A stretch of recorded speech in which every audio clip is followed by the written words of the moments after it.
Nós vamos estar tratando de um tema bastante polêmico, que é o tema a criação. Esse tema, na verdade, ele é bastante polêmico, porque, na maioria das vezes, ele é tratado sobre duas linhas de pensamento. E duas linhas de pensamento bastante diversas, né? Uma da outra. A primeira linha é o criacionismo chamado fixismo. E ela é baseada toda na Gênese, no livro da Bíblia, que é a Gênese. A segunda linha de pensamento é o evolucionismo. O evolucionismo ele é baseado na ciência, ele é científico. E, na maioria das vezes, ele é defendido por cientistas materialistas. Esse final de semana mesmo, no Carnaval, a gente pôde ver as duas vertentes sendo apresentadas na avenida, né? A escola de samba que ganhou o Carnaval da cidade de São Paulo, eu estava ouvindo hoje no rádio, foi a Mocidade Padre Miguel, e ela tratou sobre a fé no texto do enredo dela. Só que ela tratou sobre a fé cega, a fé não raciocinada. Foi isso que tratava o enredo dessa escola de samba. E a fé cega é aquela que defende o criacionismo fixista. A outra escola foi a Grande Rio, no Rio de Janeiro, que falou da cidade de Maricá. E no tema, durante o tema, ela falou da passagem de Darwin pela cidade de Maricá, no Rio de Janeiro. E o Darwin é um dos pais da evolução. O Darwin, apesar de criacionista, apesar de cristão, ele acreditava no evolucionismo. E, através da ciência, ele vai tentar provar que a evolução existe. Antes de mais nada, eu queria perguntar aqui para vocês. Tem alguém aqui no salão que não acredita que um dia já existiu dinossauros? Que acha que dinossauro foi apenas ficção? Se tiver, levanta a mão, por favor. Aqui nessa plateia, felizmente, não encontramos ninguém que pensa isso. Normalmente, nas minhas salas de aula, quando eu começo a aula, 3 ou 4, pelo menos, levantam a mão. Mas vamos lá. Pegando a primeira vertente, então. Pegando a vertente da criação fixista.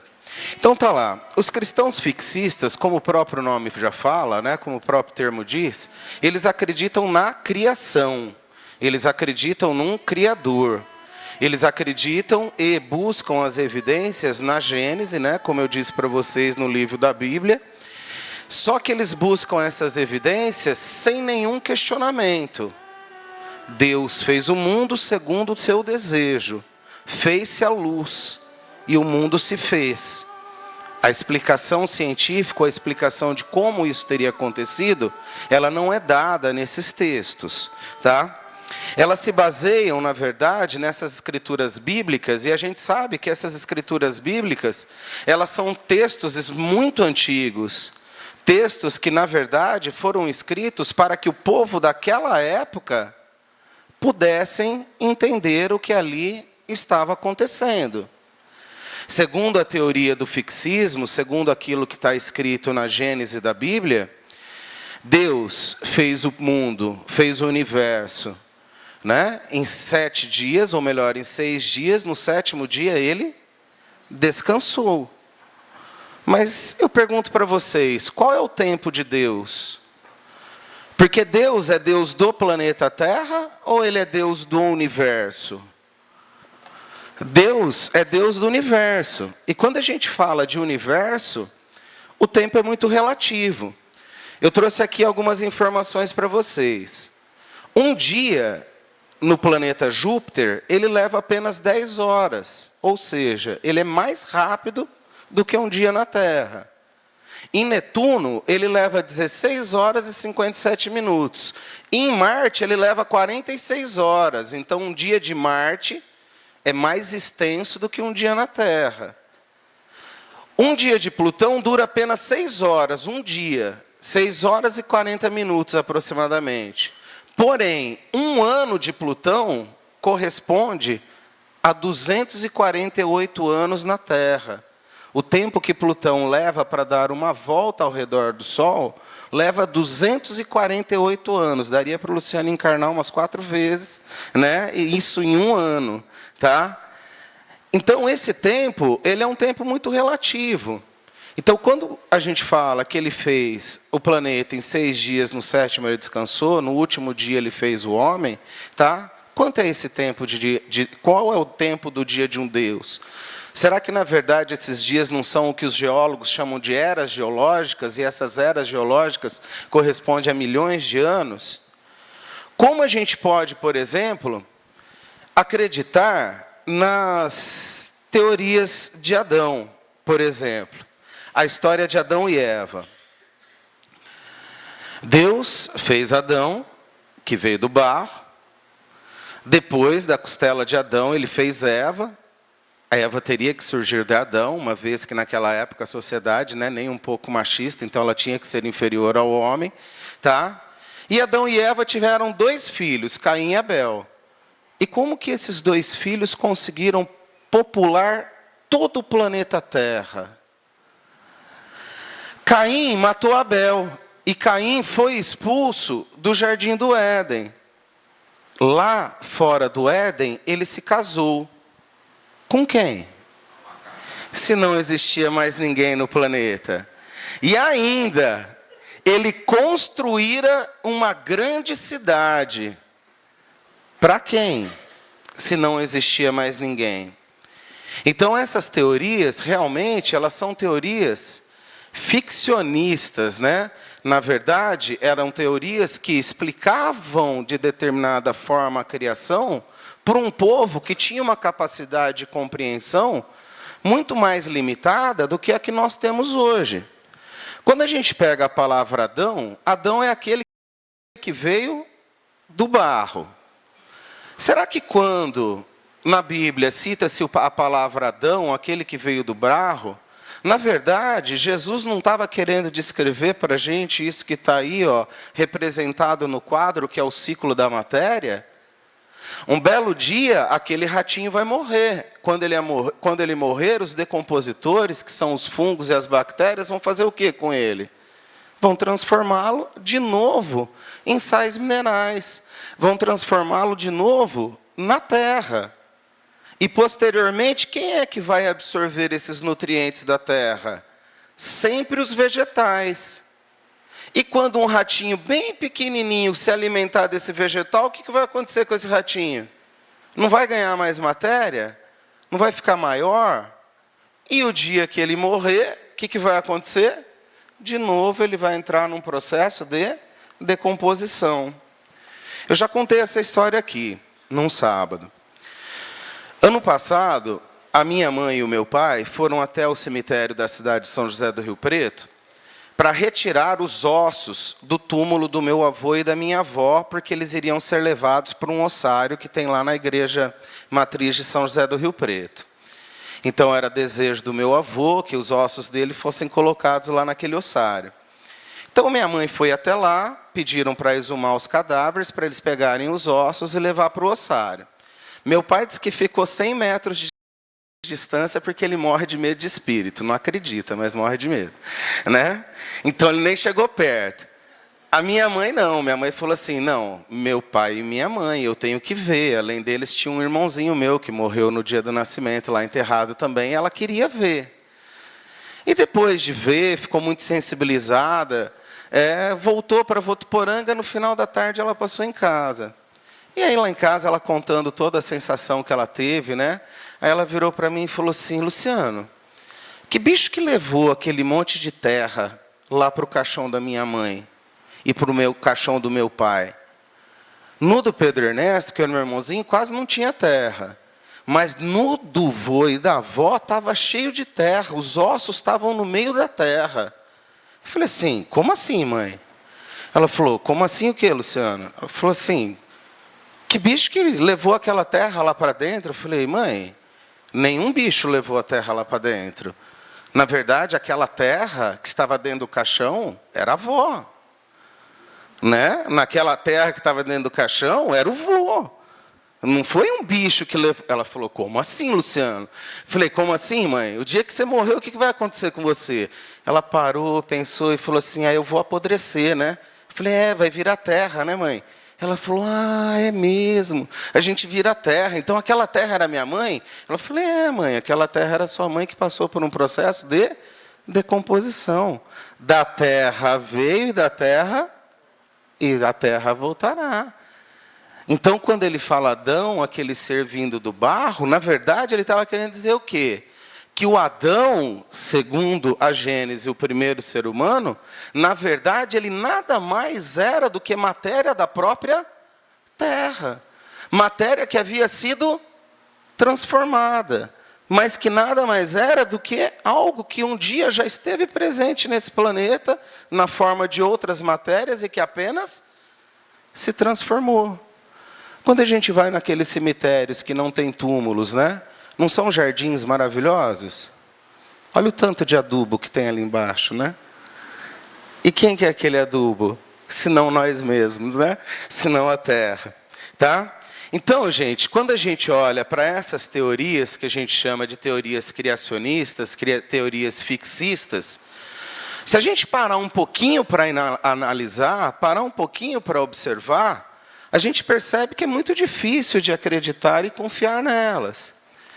A outra linha de pensamento é o evolucionismo, muitas vezes materialista, muitas vezes baseado apenas na ciência. Essas teorias evolucionistas, por si só, elas são agnósticas. O que significa isso? Elas falam mal de Deus? Não. Quando nós dizemos que essas teorias científicas elas são agnósticas, é porque elas simplesmente não consideram Deus. Ao invés delas levarem em consideração a criação, quando eu falo criação, pressupõe um criador. Ao invés delas falarem da criação, elas falam da Gênese. Qual é a tradução ao pé da letra da palavra Gênese? Origem. Então, eles descartam a presença de um Criador. E, cientificamente, eles tentam provar a origem desses seres vivos. Como que esses seres vivos teriam se formado. A ciência, ela vai tentar nos mostrar que, através de mutações, que através de processos de seleção natural, os seres vivos do planeta Terra passaram por um intenso processo de transformação até chegar naquilo que nós somos hoje. Para isso, ela se usa de algumas provas científicas, provas evolucionistas. Ela não se baseia apenas na crença ou na simbologia. Uma das provas que a evolução existe, vou mostrar aqui para vocês, ó, são os fósseis. Aqui em cima eu tenho alguns fósseis, depois quem quiser ver, tem fóssil de conchinha, tem fóssil de pinheiro, fóssil de dinossauro, de peixe, tem até cocô fossilizado, tá? Que, diga-se de passagem, é uma das coisas mais importantes que os paleontólogos procuram. Porque, através do cocô fossilizado, você consegue descobrir o que aquele ser vivo que viveu há milhões de anos atrás e não vive mais hoje, do que ele se alimentava. Esse fóssil que eu tenho aqui, ó, é lá de Peirópolis. Quem que já foi para Peirópolis aqui? Peirópolis, né, distrito lá de Uberaba, onde temos grandes centros espíritas, e o local onde tem o maior número de dinossauros fossilizados aqui do Brasil. Esse fóssil ele é de um titanossauro, de um ser que viveu há 80 milhões de anos atrás e não existe mais na Terra. Então, a ciência, através desses achados fósseis e através de análises radioativas, raio-x, infravermelho, e principalmente o teste do carbono 14, eles conseguem datar precisamente há quanto tempo esse ser vivo viveu. E mostrar que existiu no planeta seres que hoje não existem mais. Ou seja, que os seres vivos da face da Terra passam por um intenso processo de transformação. E contínuo esse processo de transformação. Uma outra forma de provar a evolução são as provas anatômicas. Aqui você vê um braço com a mão humana, as patas dianteiras de um cavalo, os ossos da asa de um morcego, e a gente vê também os ossos na nadadeira de uma baleia. Dá uma olhada, gente. Nesse osso rádio presente no nosso braço e no rádio presente lá na pata do cavalo. e no rádio presente na asa do morcego. Eles são idênticos. Quando você olha os ossos do dedo, que são chamados de falanges, olha lá na asa do morcego, ele também tem os ossos do dedo. Olha na nadadeira da baleia, eles também têm os ossos no dedo. São idênticos e em mesmo número da nossa mão. Isso prova uma ligação entre esses seres vivos. Isso prova que todos esses seres vivos, com certeza, homem, cavalo, morcego e baleia, todos mamíferos, tiveram um ancestral em comum. Uma outra forma de provar é quando os pesquisadores pegam os embriões. Aquele filhotinho que se encontra lá no útero da sua mãe. Ó, um dia você foi isso daqui, no útero da tua mãe. Quando você tinha 12 dias de gestação, você tinha esse corpo. Quando você tinha mais ou menos 25 dias de gestação, você tinha esse corpo. E quando você tinha mais ou menos 3 meses de gestação, você tinha esse corpo. Compara o embrião do porco, do carneiro, do cachorro e do homem, se não são idênticos. Compara o embrião do peixe, do sapo, da tartaruga e de uma ave, se também não são todos semelhantes, muito próximos aos embriões humanos. Então a gente pensa, será que isso é só coincidência? Ou será que realmente Jesus, quando ele plantou a sementinha da vida nesse planeta Terra, ele traçou junto com essa sementinha os traços da evolução, para que esses seres vivos fossem ficando cada vez mais adaptados, cada vez mais complexos, cada vez mais apropriados para receber um espírito em prova e evolução como nós.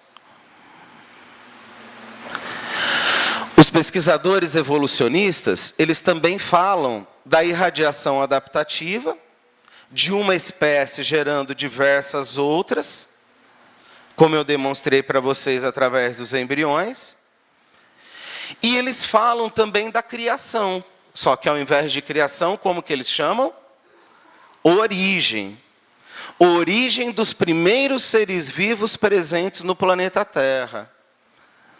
A teoria mais aceita do primeiro ser vivo que surgiu no planeta Terra, ela foi proposta por um biólogo russo, chamado Oparin, no ano de 1920, bem depois das escritas de Kardec.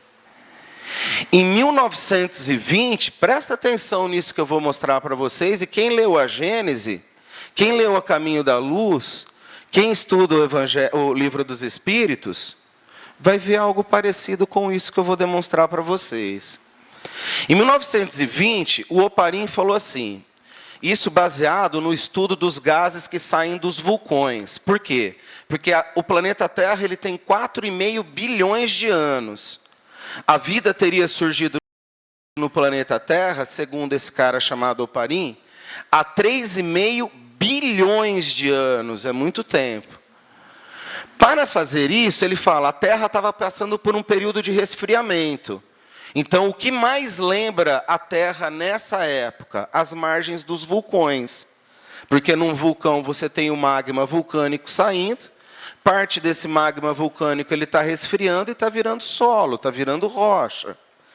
Então, baseado no que sai dos gases dos vulcões, o Oparin ele mostrou para a comunidade científica que a atmosfera primitiva era feita dos gases vapor d'água, amônia, metano e hidrogênio.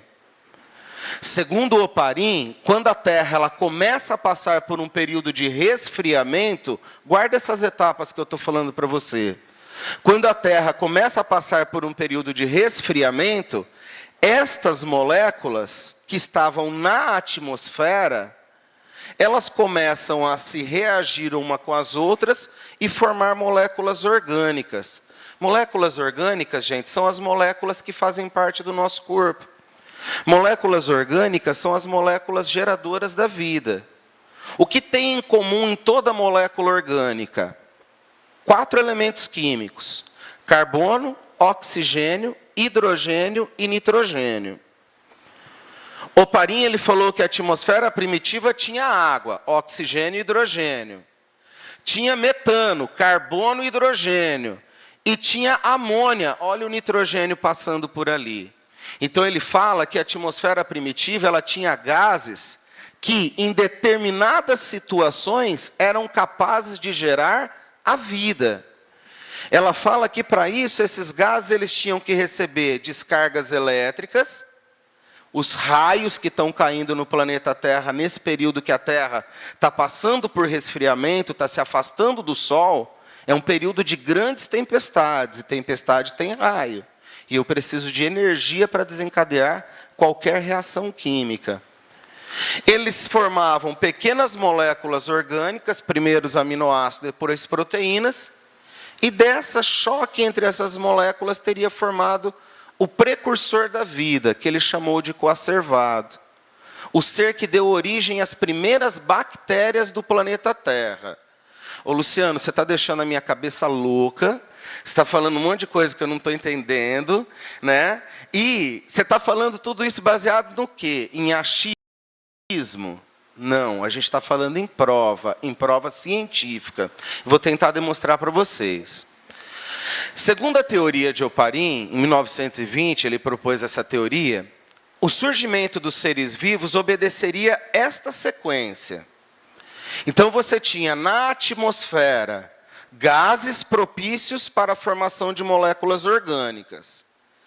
De acordo com as condições especiais, que foram os raios e a radiação ultravioleta, uma vez que na Terra ainda não existia camada de ozônio. Essas partículas formaram pequenos compostos orgânicos, proteínas, aminoácidos. Essas deram origem aos ácidos nucleicos. Sabe quem é essa molécula? É aquela famosa chamada DNA. Já ouviram falar dessa molécula DNA? É a molécula que não serve só para fazer teste de paternidade, não. Essa molécula de DNA, na verdade, é ela que permite os seres vivos se reproduzirem. Sem ela não existiria reprodução. Sem ela não existiria hereditariedade, transmissão da característica de um ser vivo para o outro. E aí Oparin fala que o surgimento dos ácidos nucleicos, que é o DNA, geraram os coacervados. Esses geraram as células mais primitivas, que são as bactérias. Formaram organismos um pouco mais primitivos até chegar aos complexos e, por fim, chegou nós, seres humanos. Só para você ter uma ideia. Segundo Oparin, esse primeiro ponto teria acontecido há 4,5 bilhões de anos. A formação do primeiro ser vivo há 3,5 bilhões de anos. A formação do primeiro ser vivo que liberava oxigênio para a atmosfera há 2,5 bilhões de anos. E os mais complexos, há 1,5 bilhões de anos. Nós, seres humanos, estamos na Terra há quanto tempo? Há apenas 40 mil anos. Ou seja, nós somos bebezinhos engatinhando nesse planeta, nessa evolução chamada evolução biológica. Tem prova disso? Tem. Vamos mostrar para vocês. Um biólogo americano chamado Stanley Miller, que viveu até o ano de 2004 e morreu aos 94 anos de idade, trabalhando na NASA, ele tentava provar que dessas substâncias que Oparin falava, era possível gerar a vida. Então ele criou esse aparelho chamado aparelho de Miller. Olha o que ele fez. Ele colocou aqui substâncias químicas diluídas em água e aqueceu. Quando ele aqueceu, isso formou lá dentro desse aparelho vapor, gases, fluidos atmosféricos. Ele estava tentando representar a atmosfera primitiva. Lá ele tinha vapor d'água, o metano, a amônia e o hidrogênio. O que ele fez? Ele bombardeou com eletrodos, fez curto-circuito, descargas elétricas, semelhante aos raios. E o que mais que ele fez? Colocou lâmpada ultravioleta. Quando essas substâncias passavam por esse condensador, elas resfriavam. Como aquelas substâncias que estavam na atmosfera primitiva, resfriavam ao cair na crosta terrestre. que Miller fazia? Aqui dessa parte de baixo, ele tirava amostras. E o que ele coletava aqui nessas amostras? Matéria orgânica. Então, ele provou cientificamente aquilo que Oparin, instintivamente, intuído, muito provavelmente pelos bons espíritos, falou que esses gases eram capazes de gerar matéria orgânica, que era a matéria geradora da vida. Um auxiliar de Miller, chamado Sidney Fox, no ano de 1957, ele pegou esses compostos orgânicos retirados aqui do aparelho de Miller, colocou em água do mar quente e ficou mexendo por 5 dias sem parar. Ao final desses 5 dias, olha o que ele conseguiu. Conglomerados de proteínas que lembram as primeiras células, que lembram aqueles organismos chamados coacervados. Então, retornando aqui nessa teoria de Oparin, essa primeira fase foi provada por quem? Por Miller. Essa segunda fase, que os aminoácidos geravam as proteínas, foi provado por Fox. Isso foi provado em laboratório. O surgimento das células primitivas, até hoje, ninguém conseguiu fazer em laboratório. O Miller ele conseguiu fazer 2 das 4 moléculas necessárias. Quando ele terminou de fazer a segunda, ele morreu. Acho que Jesus falou, filho, sobe, você já está sabendo demais, você está querendo tomar o meu lugar, né? Então vamos descansar, vamos guardar um pouquinho para a próxima encarnação, tá? Então ele morreu em 2004. Esses primeiros organismos primitivos, isso já foi provado. Eles foram encontrados no ano de 1999, lá na Austrália, por biólogos da Universidade da Califórnia. E eles fizeram a datação, datou 2,5 bilhões de anos. E esses também já foram encontrados fósseis dele. Então, de toda essa teoria da origem da vida sem o Criador, só tem uma parte que a ciência não prova, a parte fundamental, que é o surgimento da primeira célula viva. Essa é a única parte que em laboratório até hoje não foi provada. Por que será? Né? Então, quando a gente olha a evolução dos seres vivos, primeiro surgiram as bactérias, através de mutação elas deram origem às células dos animais e através de evolução elas deram origem às células dos vegetais. E depois disso, aconteceu um turbilhão de transformações até chegarem aos seres que vivem hoje no planeta. E durante essas transformações, muitos seres vivos deixaram de existir e outros seres vivos apareceram. Dando aula de evolução, turma, mania de professor, né? É difícil falar de tudo isso que eu estou falando para vocês num tempo tão pequeno, né? Então, estou falando de uma forma bastante ilustrativa e superficial, tá? Espero que vocês compreendam um pouco.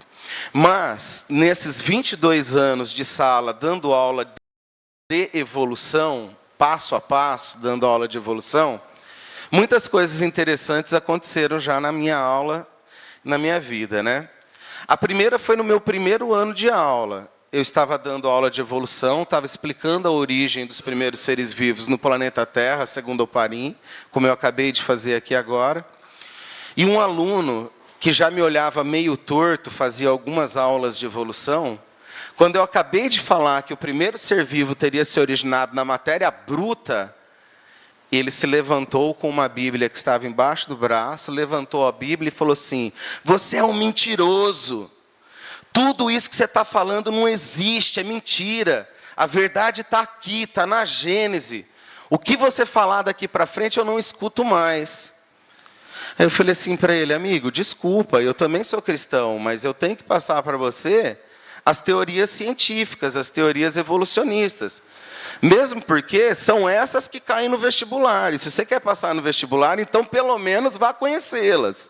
Vá estudá-las porque elas caem no vestibular. E depois você faz o que você quiser com a sua consciência, quer acreditar ou não, né? Aí é de cada um. Esse ano aconteceu uma coisa interessante também. No comecinho do ano estava dando essa aula numa sala de terceiro colegial aqui em Votuporanga. E quando eu terminei de mostrar as diferenças do fixismo para o evolucionismo, né, porque, por incrível que pareça, já foi pergunta de vestibular também, pedia para diferenciar um do outro, tá? Uma aluna do terceiro colegial virou para mim e falou assim: Luciano, mas não dá para misturar essas duas? Porque eu não consigo acreditar que não existe evolução, mas também não consigo deixar de acreditar em Deus. Então não dá para a gente misturar essas duas? Eu falei, lógico que dá. E isso já existe. E, na verdade, isso já existe há muito tempo. Isso é o que a gente chama de evolucionismo criacionista. Teoria do design inteligente, que é defendida por 99% dos evangélicos dos Estados Unidos. 99% dos evangélicos dos Estados Unidos, isso foi um trabalho feito pela Universidade de Washington, descrito há alguns dias, eles acreditam que a ciência e a religião podem andar de mãos dadas no que se refere à criação. Ou seja, eles já também começaram a discutir, a tentar entender a gênese bíblica pelos cunhos da ciência. Então eu falei, isso já existe. Eu parei aí com ela, né? Na sala de aula ali, eu fiquei meio tolhido de começar a declarar a doutrina espírita fortemente para todos que estavam ali presentes, né? Juro para vocês que vontade não falta, né? Porque é tão claro, né? É tão claro que eu falo assim, dá vontade da gente falar, peraí, vou pegar um livro ali no carro, vamos ler umas perguntinhas juntos que você vai chegar às respostas, né? E, na verdade, gente, esse criacionismo evolucionista, a evolução e a criação trabalhada junta, ela começa lá no início do século XIX, no ano de 1909, com um pesquisador chamado Lamarck. Lamarck era um criacionista fixista fervoroso. Ele era crente que as coisas não mudavam, que tudo no planeta era imutável. Só que o Lamarck ele foi ganhando postos no trabalho dele, cada vez mais reconhecido no mundo científico. Até que ele foi convidado para dirigir uma ala do Museu de História Natural de Londres.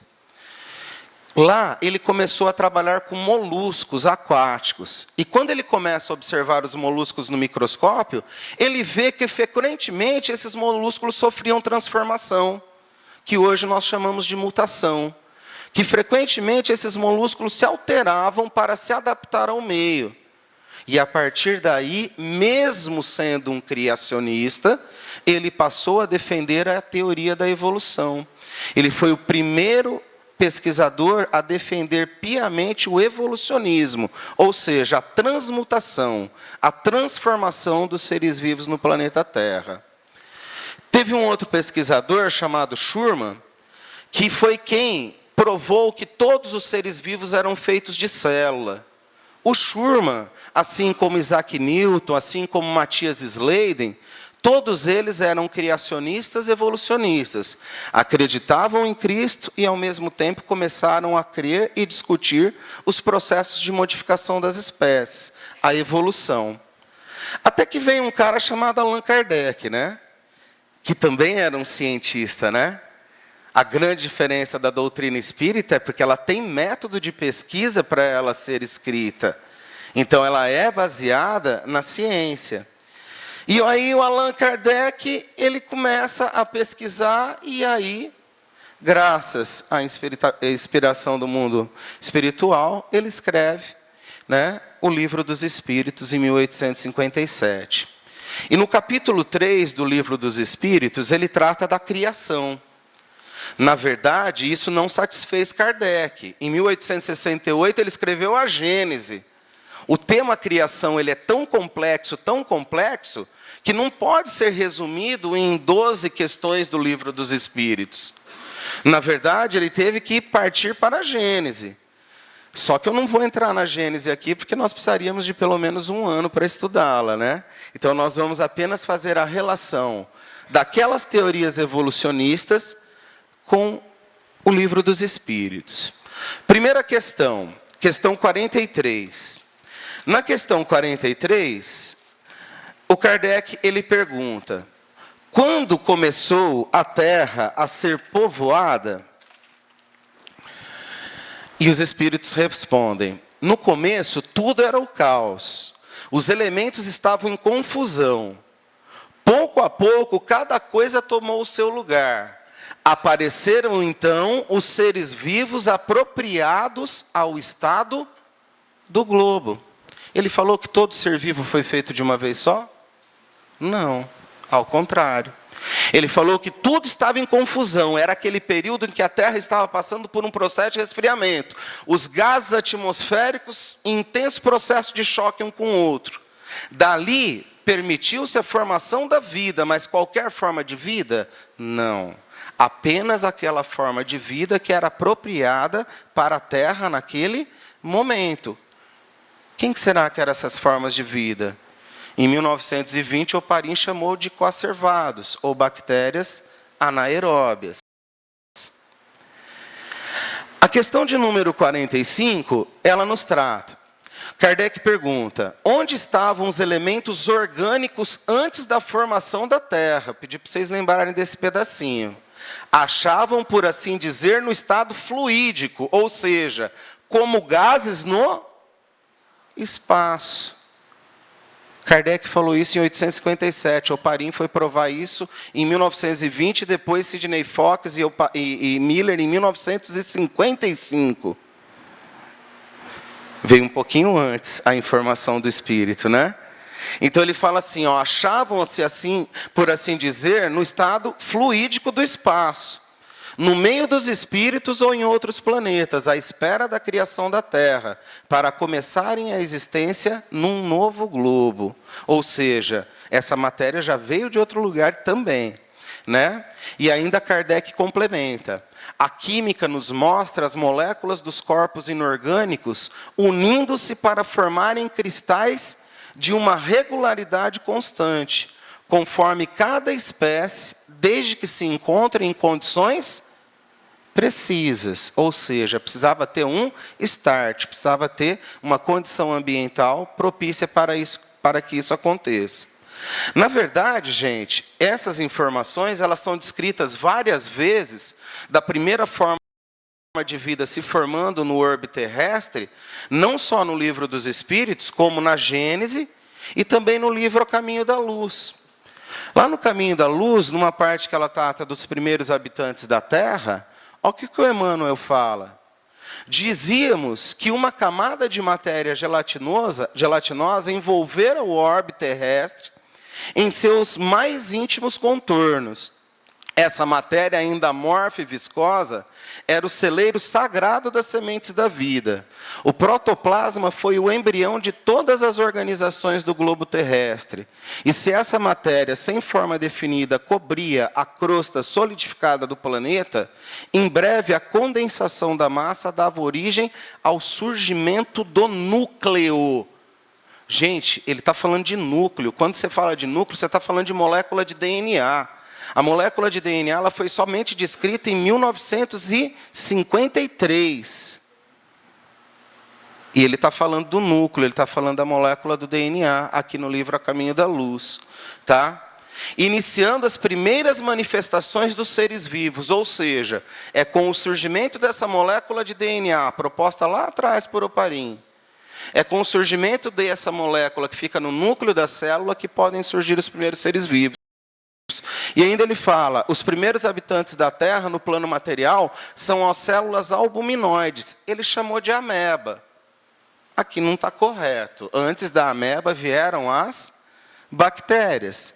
Mas é comum a gente entender que essa palavra aqui, ameba, está numa forma simbólica, mesmo porque o conhecimento dos micro-organismos naquela época era bastante limitado.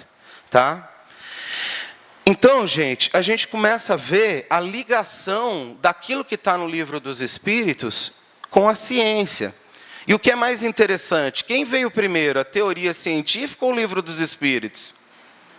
O Livro dos Espíritos, muito antes da teoria científica ser mostrada a público. Tá? A questão 44, eu acho que é o grande elo de ligação entre a ciência e a religião. De onde vieram os seres vivos para a Terra? A Terra lhes continha os germes. que aguardavam um momento favorável para se desenvolverem. Os princípios orgânicos, já vimos como eles se surgiram, se reuniram desde o instante que cessou a força de dispersão. Planeta Terra, enquanto ele está quente, a molecada aí, estudante de física, quando está quente, as moléculas se afastam ou se aproximam? No quente, elas se afastam ou se aproximam? Se afastam. Quando começa o período de resfriamento, o que começa a acontecer com elas? Coesão. Começam a se aproximar. E uma vez que elas se aproximam, começa a haver reações químicas entre elas. Os princípios orgânicos se reuniram desde o instante em que a força de dispersão cessou, ou seja, com o resfriamento da crosta terrestre. E foram os germes e formaram os germes de todos os seres vivos. Ele está ressaltando aqui os coacervados, as primeiras bactériazinhas anaeróbias, que a partir delas geraram todos os seres do planeta. Então os espíritos nos mostram através dessa questão que existiu um primeiro. Não caiu um monte de uma vez na Terra. Existiu um primeiro e dele evoluíram os demais seres do planeta Terra. Ainda, estes germes permaneceram em estado latente de inércia, como crisálidas, que é o casulo da borboleta, ou as sementes da planta, até o momento propício da eclosão de cada espécie. Esses germes, eles permaneceram em estado latente até o momento propício da evolução de cada espécie. Aqui os espíritos, eles revelam realmente como a evolução ela aconteceu lentamente e gradualmente, até o momento da eclosão de cada espécie. Para que você tenha no planeta uma espécie mais evoluída, as espécies que vieram antes dela têm que transformar, têm que preparar o planeta para que aquela espécie mais evoluída possa chegar. Não tinha como chegar no planeta Terra um espírito, ou evoluir no planeta Terra, um espírito preparado para as provas e a evolução, sem que ele tivesse a capacidade de raciocínio.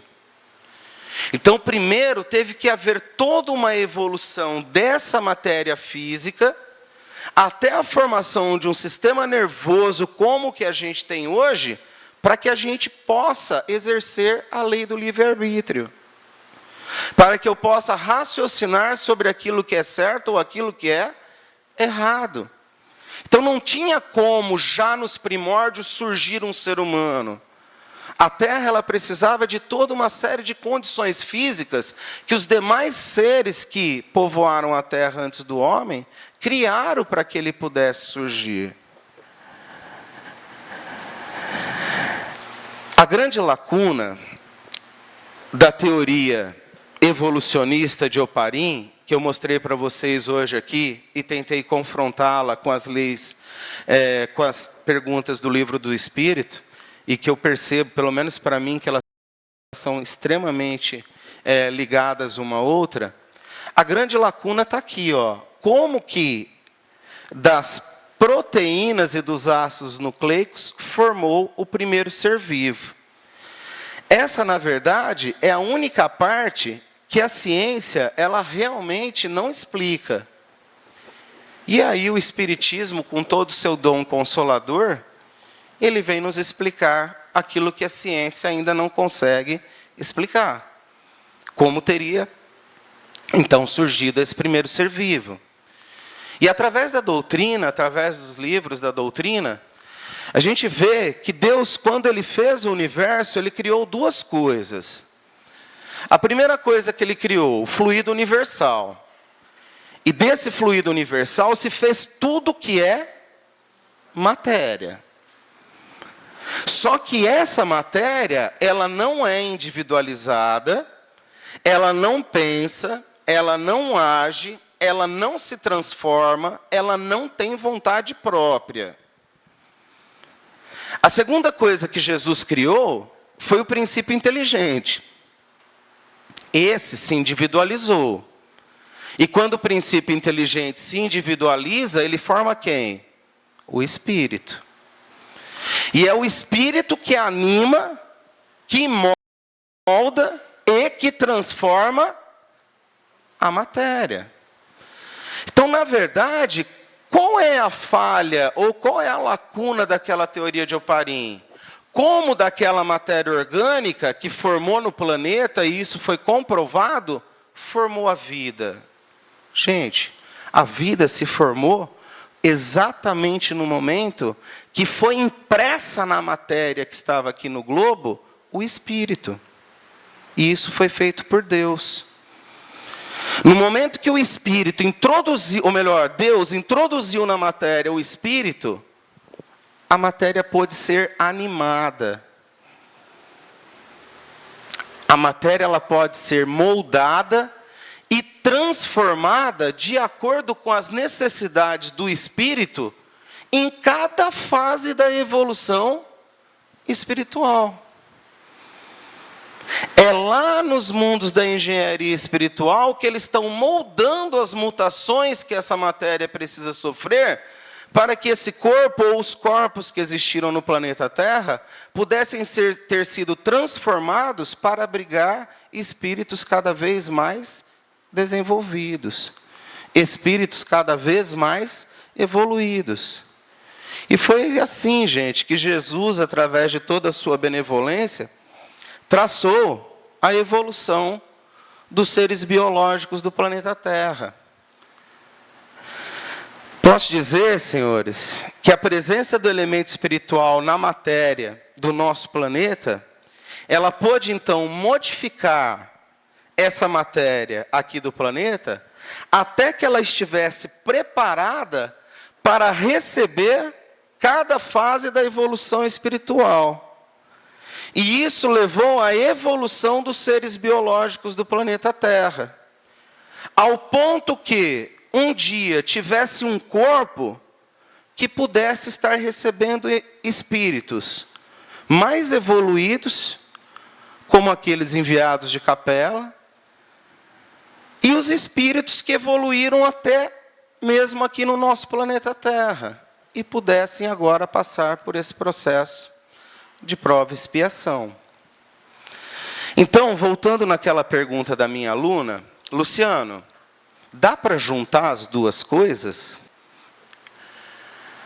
A mutação, a evolução dos seres vivos no planeta Terra, para mim, ela é inegável. Só não vê a evolução dos seres vivos quem não quer enxergar. Então, a evolução é uma coisa inegável. Porém, a matéria é uma coisa inanimada.